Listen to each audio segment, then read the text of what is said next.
Symbol বা প্রতীক বা চিহ্নের দিকে খেয়াল রেখে স্বপ্নের ব্যাখ্যা করা। আমরা বলেছিলাম যে কিছু কিছু স্বপ্ন আছে খুব সফিস্টিকেটেড, সিম্বলিক বা আইকনিক, যেখানে কোনো ইঙ্গিত দেয়া হচ্ছে, ইঙ্গিত বহ, এবং যেটার ইন্টারপ্রিটেশন না করলে এটা দিয়ে আসলে কি বোঝানো হচ্ছে এটা বোঝা যায় না। সেক্ষেত্রে কোরআন সুন্নাহর আলোকে, স্কলারদের অভিজ্ঞতার আলোকে কিছু আইকন বা সিম্বল, এগুলোর মিনিং কি হতে পারে সে ব্যাপারে আমরা জানবার চেষ্টা করব।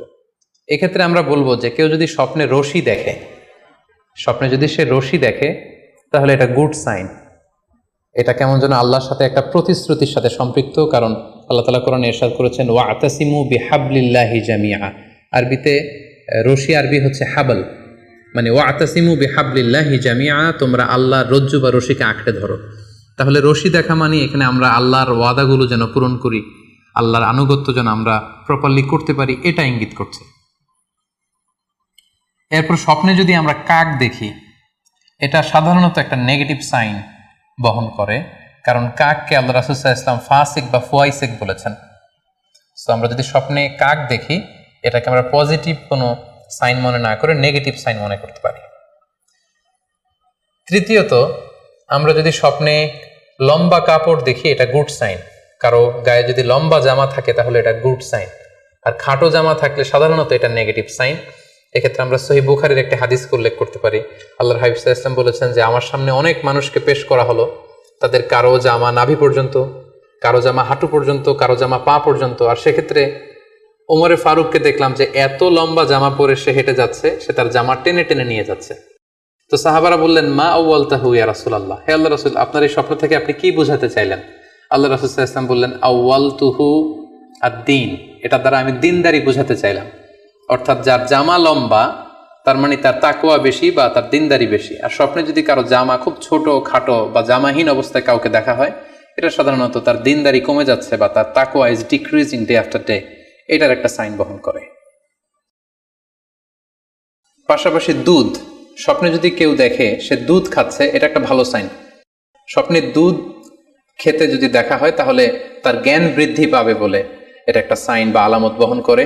সেক্ষেত্রেও আমরা বুখারীর একটা হাদিস উল্লেখ করতে পারি, যেখানে আল্লাহ রাসূল সাল্লাল্লাহু আলাইহি ওয়াসাল্লাম একটা স্বপ্নের কথা সাহাবাদেরকে শেয়ার করছিলেন। তিনি বললেন যে আমাকে এক বাটি দুধ দেয়া হলো, আমি সেখান থেকে দুধ খেলাম, তারপর দেখলাম যে আমার আঙ্গুল থেকে দুধ বের হচ্ছে, আর সেখানে যে অবশিষ্ট দুধ রয়ে গেল সেটা আমি ওমরে ফারুকের মুখে দিলাম। ওমরে ফারুক সেই অবশিষ্ট দুধটা খেলো।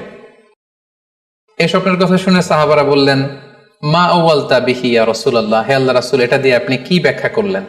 ফামা আউয়ালতাহু ইয়া রাসূলুল্লাহ, আল্লাহ রাসূল সাল্লাল্লাহু আলাইহি ওয়াসাল্লাম বললেন আল ইলম, এটা দিয়ে আমি জ্ঞানের ব্যাখ্যা করেছি। অর্থাৎ দুধ হচ্ছে জ্ঞানের প্রতীক। দুনিয়াতেও তো আমরা দেখি যে দুধ হচ্ছে সুষম একটা খাবার, খাদ্যের পুষ্টিগুণের 6টি গুণাগুণ দুধের মধ্যে পাওয়া যায়। সো কেউ যদি স্বপ্নে দেখেন যে তিনি দুধ পান করছেন, আশা করা যায় এটা তার জন্য ভালো সাইন, তার জ্ঞান বাড়বে বলে আমরা ধারণা করতে পারি। এবার স্বপ্নে যদি কেউ দেখে যে সে আজান দিচ্ছে, এটাও ভালো সাইন। স্বপ্নে আজান দেয়া, এটা সাইন হচ্ছে সে হয়তো অচিরেই হজ করতে যাবে। হজের সাথে আজানের কি সম্পর্ক?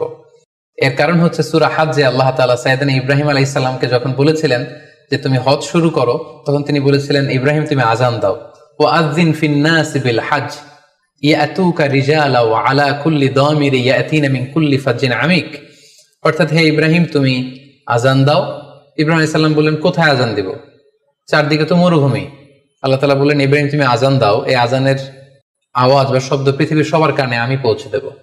তো সাইয়েদনা ইব্রাহিম আলাইহিস সালাম তখন হজের আজান দিলেন বা ঘোষণা দিলেন। আজান শব্দের অর্থ হচ্ছে অ্যানাউন্স, টু অ্যানাউন্স, মানে ঘোষণা দেয়া।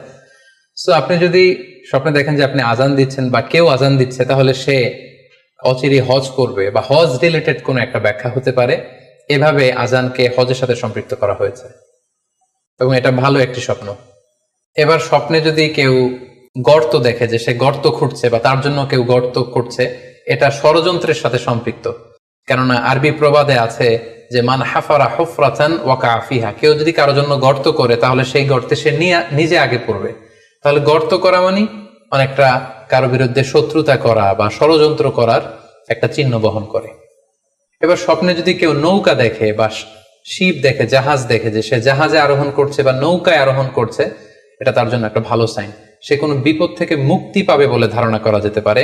কারণ সূরা আনকাবুতের 15 নম্বর আয়াতে আল্লাহ বলছেন ফাআনজাইনাহু ওয়া আসহাবাস সাফিনাতি ওয়াজআলনাহা আয়াতাল লিল আলামিন, অর্থাৎ আমি নূহ আলাইহিস সালাম এবং তার সাথের ঈমানদার সবাইকে আমি এই নৌকায় উঠিয়েছি এবং মহাপ্লাবন থেকে তাদেরকে আমি বাঁচিয়েছি। আর এই মহাপ্লাবনকে আমি গোটা বিশ্বের জন্য একটা নিদর্শন করে রেখেছি। সো নৌকায় ওঠা বা জাহাজে ওঠা, কোনো শিপে বা লঞ্চে ওঠা, এটা আপনি বিপদ থেকে মুক্তি পাবেন, and you are in the safe zone, এই ধরনের একটা ইঙ্গিত বহন করে। ইমাম মুহাম্মদ ইবনে সিরিনের কাছে এক লোক এসে বলল যে, ইমাম, রাআইতু কাআন্নী আহরুসু আরদান লা তুমবিত, হে ইমাম, আমি স্বপ্নে দেখেছি যে আমি একটি শস্য ক্ষেত্র চাষ করছি কিন্তু কোনো ফসল হচ্ছে না, এটার মানে কি? তিনি ব্যাখ্যা করে দিলেন, আনতা তা'জিলু আন ইমরাতিক, অচিরেই হয়তো তোমার স্ত্রীর সাথে তোমার সেপারেশন হয়ে যেতে পারে।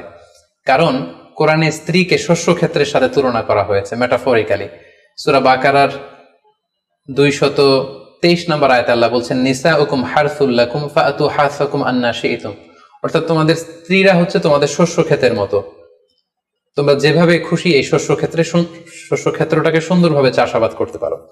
তাহলে শস্য ক্ষেতের সাথে বা ক্রপ ল্যান্ডস এর সাথে আপনার স্ত্রীর সাথে সম্পর্ক হওয়া বা সেপারেশন হওয়া, এইভাবে ইঙ্গিত নেওয়া যেতে পারে।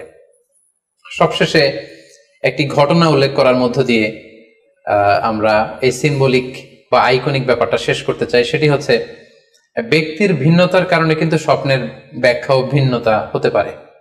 ব্যক্তি ভিন্নতার কারণে স্বপ্নের ব্যাখ্যাও ভিন্ন হবে। একই স্বপ্ন দুইজন লোক দেখলো, দুইজনের স্বপ্নের ব্যাখ্যা কিন্তু দুরকম হতে পারে। সেক্ষেত্রে আমরা মুহাম্মদ ইবনে সিরিনের একটা ঘটনা উল্লেখ করতে পারি। মুহাম্মদ ইবনে সিরিনের কাছে এক লোক এসে বলল যে, আমি স্বপ্নে দেখেছি আমি আজান দিচ্ছি, এটার ব্যাখ্যা কি? উনি বললেন, তুমি হজ করতে যাবে। তার কিছুদিন পরে আরেক লোক এসে একই স্বপ্ন দেখলো, তিনি বললেন যে, আমি স্বপ্নে দেখেছি যে আমি আজান দিচ্ছি। তো তিনি বললেন, চুরিতে তোমার হাত কাটা যাবে। তো ওনার ছাত্ররা দুইজন লোকের কাছে দুই ধরনের উত্তর দেওয়ার কারণে অবাক হয়ে জিজ্ঞেস করলেন যে, হে ইমাম, একই স্বপ্ন দুইজন দেখলো কিন্তু আপনি এক একজনকে এক এক উত্তর কেন দিলেন? তো তিনি বললেন যে, এই দুইজনকে আমি চিনি এবং তাদের ব্যক্তিগত জীবন সম্পর্কে আমি জানি। সো তাদের জীবন আচরণ, তাদের ব্যক্তিত্বের কারণে আমি দুই ধরনের ব্যাখ্যা করেছি। প্রথম জনের ব্যাখ্যা করেছি আমি সূরা হজের আলোকে, কারণ সূরা হজে আল্লাহ ইব্রাহিম আলাইহিস সালামকে বলেছেন, ওয়াযিন ফিন-নাসি বিল হজ, তুমি মানুষের মাঝে হজের জন্য আজান দাও, ঘোষণা দাও। সো সেই লোকটি আজান দিয়েছে, তার মানে আশা করা যায় সে হজে যাবে। আর দ্বিতীয় লোকটির স্বপ্নের ব্যাখ্যা আমি করেছি সূরা ইউসুফের আলোকে। সূরা ইউসুফে একটি আয়াত আছে, সুম্মা আযানা মুআযযিনুন আইয়াতুহাল আইর ইন্নাকুম লাসারিকুন, অর্থাৎ মিশরের কিং এর একটি পানপাত্র চুরি হয়ে গিয়েছিল। ইউসুফ আলাইহিস সালাম ইচ্ছা করে সেটা তার ভাই ইয়ামিনের খাদ্যের প্যাকেটের ভেতরে ঢুকিয়ে দিয়েছিলেন। আর তখন সেখানকার স্টাফরা বা সৈনিকেরা আজান দিয়েছিল, মানে ঘোষণা দিয়ে বলেছিল, হে ক্যারাভান, হে কাফেলার লোকেরা, তোমরা চুরি করেছো। তো তিনি মুহাম্মদ ইবনে সিরিন বললেন যে, দ্বিতীয় লোকটার ব্যাপারে আমি জানি, সে আসলে অসাধু একজন লোক এবং তার ক্ষেত্রে সে স্বপ্নে যেহেতু আজান দিতে দেখেছে, সে কখনো হজে যাবে না, বরং সূরা ইউসুফের আলোকে চুরিতে তার হাত কাটা যাবে। তো এভাবে আমরা কোরআন সুন্নাহর আলোকে বা স্কলারদের যে অভিব্যক্তি, সেগুলোর আলোকে স্বপ্নের মধ্যে থেকে যেগুলো সিম্বলিক, আইকনিক, যেগুলো ইঙ্গিতবহ, এগুলোর ব্যাখ্যা আমরা এভাবে করতে পারি। সম্মানিত শুধু এই ছিল স্বপ্ন নিয়ে আমাদের আজকের আলোচনা। আমরা এই আলোচনা থেকে বুঝতে পারলাম যে স্বপ্ন তিন ধরনের হতে পারে। কোনোটা আল্লাহ দেখান দিক নির্দেশনার জন্য বা সুসংবাদ স্বরূপ, কোনোটা শয়তানের পক্ষ থেকে ভয় দেখানোর জন্য, আর কোনোটা হচ্ছে আমাদের চিন্তা ভাবনার প্রতিচ্ছবি। আর স্বপ্ন যতটা সম্ভব অন্যের কাছে না শেয়ার করতে পারলেই ভালো। বিশেষ করে যদি আপনি ভয়ঙ্কর দুঃস্বপ্ন দেখে থাকেন, সেক্ষেত্রে এমন লোকের কাছে আপনি শেয়ার করুন যে আপনাকে পছন্দ করে, যার কোরআন সুন্নাহর জ্ঞান আছে, যার মধ্যে এলেম আছে, আমল আছে। আর আপনাদের কারো কাছে যদি আপনাদের ফ্রেন্ডস এন্ড ফ্যামিলির কেউ বা আশেপাশের কেউ এসে যদি হুট করে তার স্বপ্নের কথা বলে দেয়, আপনি হুট করে তার ইন্টারপ্রিটেশন বা ব্যাখ্যা করতে যাবেন না। আপনি বেটার হয় যে আপনি চুপ থাকবেন, অথবা আপনি যদি ব্যাখ্যা করতে চান তাহলে ভালো ব্যাখ্যা করবেন। আল্লাহ তাআলা আমাদের সবাইকে কথাগুলো বুঝার ও আমল করার তৌফিক দান করুক। হাযা মা ইনদি ওয়াল ইলমু ইনদাল্লাহ, আলাইহি তাওয়াক্কালতু ওয়া ইলাইহি উনীব। ওয়াসসালামু আলাইকুম